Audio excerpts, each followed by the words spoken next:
இன்ட்ரோடக்ஷன்லாம் இல்லை, ஸ்ட்ரைட்டாக பாயிண்ட்டுக்கு வரேன். 2026 எஸ்சிஓ இருக்குமா இருக்காதா? எஸ்சிஓ நான் படிக்கலாமா? ஏயோ ஜியோன்னு என்ன புதுசாக சொல்கிறாங்களா? அப்படின்னா என்ன ப்ரோ? ஃபஸ்ட்டு எஸ்சிஓனா என்ன? இந்த காம்படிஷனில் நான் எஸ்சிஓ படித்தேன்னா எனக்கு கரியர் இருக்கா இல்லையா? இந்த மாதிரி நிறைய கன்ஃபியூஷன்ஸ் இது படிக்க ஆரம்பிக்கிறதுக்கு முன்னாடி உங்கள் மனசில் இருக்கும். ஸோ அதை கிளாரிஃபை பண்ணுறதுக்கு தான் இந்த ஃபுல் வீடியோவும். ஸோ லாஸ்ட் வரையும் பாருங்கள். Hi, hello, welcome. This is next episode of Learn Digital Marketing with me. I'm Kirti Vasan, founder of Catchy Digital Marketing Agency and Academy. வாங்க வீடியோக்குள்ளே போகலாம். எஸ்சிஓனா என்னன்னு பார்க்கறதுக்கு முன்னாடி சர்ச் என்ஜின் அப்படின்னா என்னன்னு உங்களுக்கு கிளியராக புரியணும். சர்ச் என்ஜின் அப்படிங்கிறது இப்போது ஒரு லைப்ரரி இருக்குன்னு வச்சுக்கோங்க. அந்த லைப்ரரியில் நிறைய புக்ஸ் இருக்குது, அதுதான் நிறைய வெப்சைட். இப்போது அதுலேருந்து ஒரு புக் உங்களுக்கு தேவை, நீங்கள் நேராக லைப்ரரியன் கிட்ட போகிறீங்க.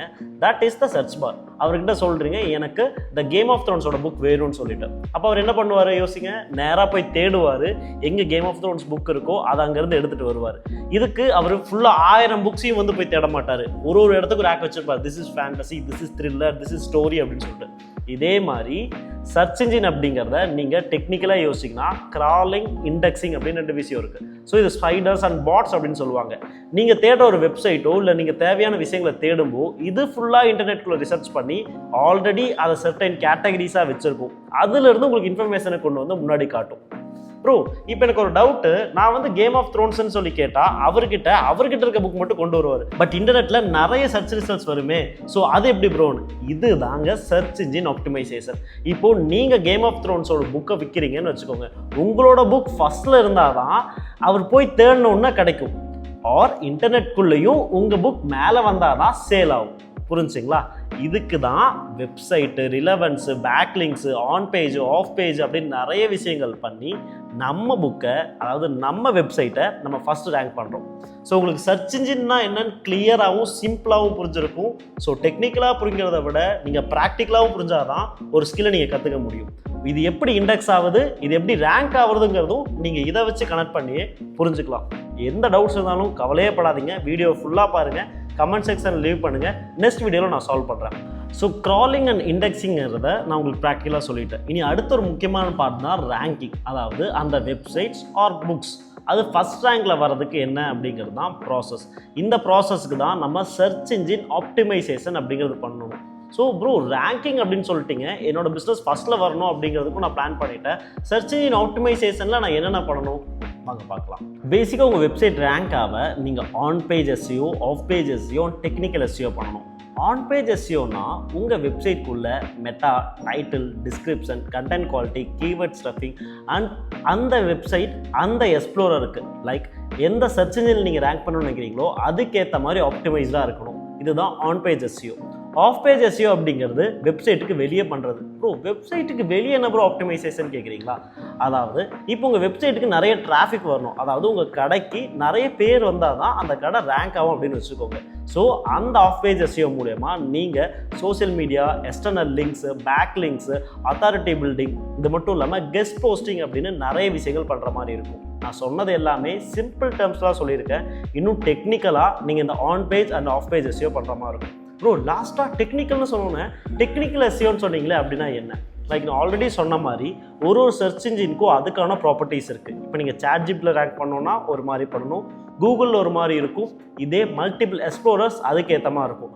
அந்த சர்ச் இன்ஜினுக்கு ஏற்ற மாதிரி நீங்கள் டெக்னிக்கல் சைடு எல்லாமே ஸ்ட்ராங்காக இருக்கணும். இதுக்கு நீங்கள் இன்னுமே கிளாரிட்டி கிடைக்கல ப்ரோ, எனக்கு நீங்கள் சொல்கிறதெல்லாம் புரியுது, பட் எப்படி அப்ளை பண்ணுறது, எப்படி மூவ் பண்ணுறது அப்படிங்கிறது எல்லாமே ரொம்ப கன்ஃபியூசிங்காக இருக்குது. நான் ஆல்ரெடி நிறைய வீடியோஸ் பார்த்துட்டேன், பட் கிளாரிட்டி கிடைக்கும்னா கண்டிப்பாக நீங்கள் ஒரு கோர்ஸ் ஜாயின் பண்ணியே ஆகணும்.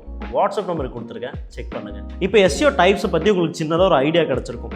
அடுத்த டாபிக் வந்து கீவேர்ட் ரிசர்ச். இப்போ கீவேர்ட் ரிசர்ச் அப்படின்னா என்ன அப்படின்னு யோசிக்கிறீங்களா? நத்திங்க. இப்போ உங்களுக்கு ஒன்று ஏதாவது ஒன்று தேவைன்னு வச்சுக்கோங்க. நீங்கள் இன்டர்நெட்டில் போயிட்டு ஜஸ்ட் ஏதோ ஒரு வேர்ட்ஸ் யூஸ் பண்ணுவீங்க. Best restaurant near me, best digital marketing agency இன் திருப்பூர் அப்படின்னு நீங்கள் சர்ச் பண்ணுறீங்கன்னு வச்சுக்கோங்களேன்.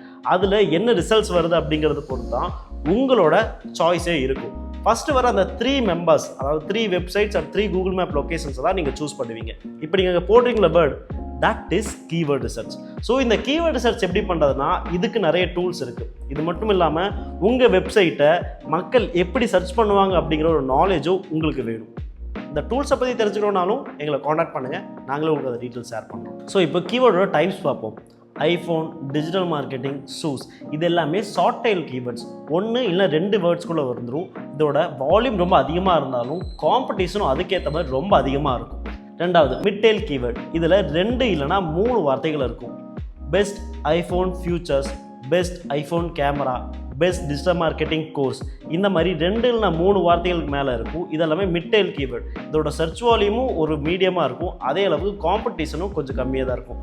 Last but not least long tail keywords. இதெல்லாம் ரொம்ப ஹை இன்டென்ட்டான பீப்புள்ஸ், ஹை இன்டென்ட்டான வேல்யூபிள் கஸ்டமர்ஸ் தான் சர்ச் பண்ணுவாங்க. For example, best digital marketing course in Tiruppur, best iPhone camera future in India, or comparison between iPhone vs Samsung. இது எல்லாமே அவங்களுக்குள்ள intend வந்துருச்சு. சூஸ் பண்ணுறதுக்கான லாஸ்ட் ஆப்ஷனாக தான் இந்த லாங் டெயில் கீவேர்ட்ஸ்குள்ளே அவங்க மூவ் பண்ணிகிட்டு இருப்பாங்க. ஸோ இதுதான் 3 முக்கியமான keyword structures. Second one, SEO படிக்கலாமா வேணாமா? கண்டிப்பாக படிக்கலாங்க. எஸ்சிஓவை லேர்ன் பண்ணுறது மட்டும் இல்லாமல் அதை ப்ராக்டிக்கலாக இம்ப்ளிமெண்ட் பண்ணி ரிசல்ட் ஷோகேஸ் பண்ணுற மாதிரி ஒரு போர்ட்ஃபோலியோ நீங்கள் வச்சுருக்கீங்க அப்படின்னா துப்பாக்கியை பிடிங்க சிவா அப்படின்னு சொல்லிட்டு கிளைண்ட்ஸும் ஏஜென்சிஸும் உங்ககிட்ட தான் வருவாங்க. எஸ்சிஓ எப்படி படிக்கிறது, அதுக்கு அஃபோர்டபுளாக ஒரு கோர்ஸ் இருந்தால் நான் செல்ஃப் லேர்ன் பண்ணுறதை விட சீக்கிரமாக லேர்ன் பண்ணிக்கலாமே அப்படின்னு நீங்கள் யோசிக்கிறீங்கன்னா கவலையை விடுங்க. ஸ்க்ரீனில் வர இந்த நம்பரை காண்டாக்ட் பண்ணுங்கள். எங்கள் டீம் உங்களுக்கு சப்போர்ட் பண்ணுவாங்க. இப்போ கீவேர்ட்ஸ் பற்றின ஒரு ஐடியாவும் கிடச்சிருக்கும். ஓவராலாக எஸ்சிஓ பற்றின ஒரு கிளாரிட்டி உங்களுக்கு கிடச்சிருக்கும். ப்ரோ ஒரு நிமிஷம், இந்த கீவேர்ட்ஸ்னு சொல்லிட்டீங்க, பட் என் பிஸ்னஸ் என்ன சர்ச் பண்ணிட்டு வருவாங்கிறது நான் எப்படி ப்ரோ தெரிஞ்சுக்கிறது? ரொம்ப சிம்பிள். உங்கள் பிஸ்னஸ் என்ன சர்ச் பண்ணிட்டு வருவாங்க அப்படிங்கிறத நீங்கள் கூகுள்லேயே போய் கேட்கலாம். ஃபார் எக்ஸாம்பிள், எந்த டிஜிட்டல் மார்க்கெட்டிங் கோர்ஸுங்க, நான் இப்போ best digital marketing course in திருப்பூரோ இல்லை டிஜிட்டல் மார்க்கெட்டிங் கோர்ஸ்னு நான் சும்மா சர்ச் பண்ணாலே அங்கே நிறைய ரிசல்ட்ஸ் வரும். அது கீழேயே கூகுள்லேயே பார்த்தீங்கன்னா ஃப்ரீக்வென்ட்லி ஆஸ்க்ட் கொஸ்டின்ஸ் மாதிரி பீப்புள் ஆல்சோ சர்ச் ஃபார்னு ஒன்று போட்டு சில இதெல்லாம் கொடுத்துருப்பாங்க. இது எல்லாமே கீவேர்ட்ஸ் தான். இது எல்லாத்துக்கும் நான் எக்ஸாக்டாக ரிசல்ட் சொல்கிற மாதிரி, எக்ஸாக்டாக ஆன்சர் சொல்கிற மாதிரி என்னோட வெப்சைட்டையே நான் ஆப்டிமைஸ் பண்ணி வச்சுருந்தேன்னா அந்த கீவேர்ட் சர்ச் பண்ணோன்னா என்னோட வெப்சைட் வரும். ப்ரோ இன்னும் எனக்கு எத்தனை பேர் சர்ச் பண்ணுறாங்கன்னு தெரிஞ்சால் அதுக்கேற்ற மாதிரி நான் ஒர்க் பண்ணிக்கலாம்னு யோசிக்கலாம். அதுவுமே ரொம்ப சிம்பிள். கூகுள்லேயே நீங்கள் சர்ச் வால்யூம் பார்க்கலாம். கூகுள் கீவேர்ட் பிளானர்னு இருக்கும். இல்லைனா எஸ்சிஎம் ரஸ்ட், யூபர் சஜஸ்ட்னு நிறைய எஸ்சிஓ டூல்ஸும் இருக்குது. அதுக்குள்ளே போய் உங்களோட கீவேர்டை நீங்கள் போட்டிங்கனாலே போதும். அங்கே எத்தனை பேர் சர்ச் பண்ணுறாங்க, அதுக்கு எவ்வளோ காம்படிஷன் இருக்குன்னு சொல்லிவிடும். எஸ்சிஓ பற்றி கம்ப்ளீட்டாக புரிஞ்சிருச்சுங்களா? ஒரு ஐடியாவும் கிடச்சிருச்சுங்களா? உங்கள் பேஸ்மெண்ட்டை ஸ்டார்ட் பண்ணிடலாமா? Okay super. இப்போ நான் ஆரம்பத்தில் சொன்ன மாதிரி சில கொஸ்டின்ஸ் இருக்குல்ல, அதை பார்ப்போம் வாங்க. எஸ்சிஓ படித்து லேக்ஸில் ஏர்ன் பண்ணலாம் அப்படிங்கிற ஒரு பிளானில் இருந்தீங்கன்னா இந்த 2026 எஸ்சிஓன்னு ஒன்று இருக்குமா இருக்காதாங்கிறதே ஒரு டவுட்டு. இன்டர்நெட் இருக்கிற வரைக்கும், சர்ச் இன்ஜின்ஸ் இருக்கிற வரைக்கும், பிஸ்னஸஸ் வெப்சைட்டை வச்சு அவங்க பிஸ்னஸை பண்ணுற வரைக்கும் கண்டிப்பாக எஸ்சிஓன்னு ஒரு ஃபீல்டு இருக்கும். ஏன்னா சர்ச் இன்ஜின் ஆட்டோமைசேஷன் பண்ணாமல் எந்த பிஸ்னஸையும் ரேங்க் பண்ணவே முடியாது. தேர்ட் ஒன், ஜிஇஓ அண்ட் ஏஇஓ அப்படின்லாம் சொல்கிறாங்களே, அப்படின்னா என்ன? ஜிஇஓனா ஜெனரேட்டிவ் இன்ஜின் ஆப்டிமைசேஷன் சொல்லுவாங்க. சாட்ஜிபிடி, பெர்ப்ளெக்சிட்டி, கூகுள் ஜெமினியில் சர்ச் பண்ணால் நம்ம வெப்சைட் ஆர் நம்ம பிஸ்னஸோட ரிசல்ட்ஸை வரதுக்கு ஏற்ற மாதிரி ஆப்டிமைஸ் பண்ணுறது தான் ஜிஇஓன்னு சொல்லுவாங்க. ஏஇஓனா ஆன்சர் இன்ஜின் ஆப்டிமைசேஷன். அலெக்ஸா, சிரி, கூகுள் இந்த மாதிரி வாய்ஸ் ஜென்ரேட்டட் ஏஐ இன்ஜின்ஸ் கிட்ட நீங்கள் ஒரு கேள்வி கேட்டிங்கன்னா அது உங்களுக்கு ஒரு ஆன்சர் கொடுக்குது இல்லைங்க. இதுதான் ஆன்சர் இன்ஜின் ஆப்டிமைசேஷன் சொல்லுவாங்க. ஸோ எஸ்சிஓனா ரேங்கிங், ஏஇஓனா ஆன்சர்ஸ், ஜிஇஓனா ஏஐக்கு ஏற்ற மாதிரி உங்கள் பிஸ்னஸ் ரெடி பண்ணுறது. நான் ஒரு டிப் கொடுக்கட்டுங்களா? இது எல்லாமே ஆம்னி சேனல் மார்க்கெட்டிங் மூலயமா தான் நடக்கும். லைக் உங்கள் பிஸ்னஸ் ஆல்ரெடி சர்ச் இன்ஜினில் நல்லா ரேங்க் ஆயிருந்ததுன்னா இந்த ரிசல்ட்ஸ் தான் மேக்ஸிமம் நம்பர் ஆஃப் ஏஐஸ்லேயும் இருக்கும். நீங்கள் வேணால் போய் ஒரு டைம் செக் பண்ணி பாருங்கள். நம்பர் 4, 2026 இருக்கிற காம்படிஷனில் எஸ்சிஓ அனலிஸ்ட்டாக என்னால் சர்வை பண்ண முடியுமா முடியாதா? நண்பர்களே, நண்பன் படம் பார்த்துருக்கீங்களா? அதில் ஸ்டார்டிங்கில் வைரஸ் சொல்கிற கதை ரொம்ப உண்மைங்க. எஸ்சிஓ மட்டும் இல்லாமல் டிஜிட்டல் மார்க்கெட்டிங்கில் எல்லாத்துக்குமே காம்படிஷன் இருக்குது. பட் நீங்கள் ரைட் ஸ்கில்ஸை டெவலப் பண்ணிக்கிட்டிங்கன்னா ஒரு எஸ்சிஓ அனலிஸ்ட் ஃப்ரெஷராகவே நீங்கள் minimum 6 lakhs per annum earn பண்ணலாம். இது மட்டும் இல்லாமல் உங்களோட ஸ்கில்ஸும் உங்களோட நாலேஜும் நீங்கள் க்ரோ பண்ணிக்கிட்டே இருந்தீங்கன்னா எவ்வளோ லேக்ஸ் அப்படிங்கிறது நீங்கள் முடிவு பண்ணுறது தான். ஃபைனலி எனக்கு நீங்கள் கொடுத்த கொஞ்சம் டைமில் நான் எஸ்சிஓ, ஏஇஓ, ஜிஇஓ, கீவேர்ட்ஸ் எல்லாத்த பற்றினா உங்களுக்கு ஒரு பேசிக் ஐடியா கொடுத்துட்டு நினைக்கிறேன். நீங்கள் ஒரு செல்ஃப் லேர்னராக இருந்தால் இன்னும் நிறைய டைம் கொடுத்து நிறைய எஃபர்ட் போட்டு நீங்கள் லேர்ன் பண்ணிங்கன்னா கண்டிப்பாக நீங்கள் ஒரு சூப்பரான எஸ்சிஓ அனலிஸ்ட் ஆகலாம். இல்லை ப்ரோ நான் செல்ஃப் லேர்னிங் பண்ணி பார்த்துட்டேன், என்னால் அதை காப் அப் பண்ண முடியலை ஆர் நிறைய டைம் எடுக்குதுன்னா நீங்கள் ஒரு நல்ல கோர்ஸ் ஜாயின் பண்ணி ஆகணும். கீழே தெரிய நம்பர் காண்டாக்ட் பண்ணுங்கள். எங்கள் டீம் உங்களுக்கு சப்போர்ட் பண்ணுவாங்க. உங்களோட ஸ்கில்ஸை நீங்கள் டிஜிட்டல் மார்க்கெட்டிங் அண்ட் எஸ்இஓவில் இம்ப்ரூவ் பண்ணுற மூலயமா நீங்கள் ஒரு நல்ல ஃப்ரீலான்சராகவோ இல்லை ஒரு பெட்டரான ஜாப் ரோலுக்கு போகலாம். நீங்கள் ஒரு பிஸ்னஸ் ஓனராக இருந்து உங்கள் வெப்சைட்டை நீங்களே வந்து ரேங்க் பண்ணணும்னு நினச்சிங்கனாலும் இந்த கோர்ஸ் அதுக்கேற்ற மாதிரி நாங்கள் ரெடி பண்ணி வச்சுருக்கோம். So feel free to contact us. நாங்கள் ஒரு ஃப்ரீ டெமோ கிளாஸ் உங்களுக்கு கொடுப்போம். அந்த டெமோ கிளாஸில் உங்களுக்கு இன்ட்ரெஸ்டடாக இருந்தால் மட்டும் எங்களோட கோர்ஸை ஜாயின் பண்ணால் போதும். இந்த மாதிரியான அடுத்த சீரீஸ் பார்க்குறதுக்கு எங்களை ஃபாலோ அண்ட் சப்ஸ்கிரைப் பண்ண மறந்துடாதீங்க. I'm KV signing of.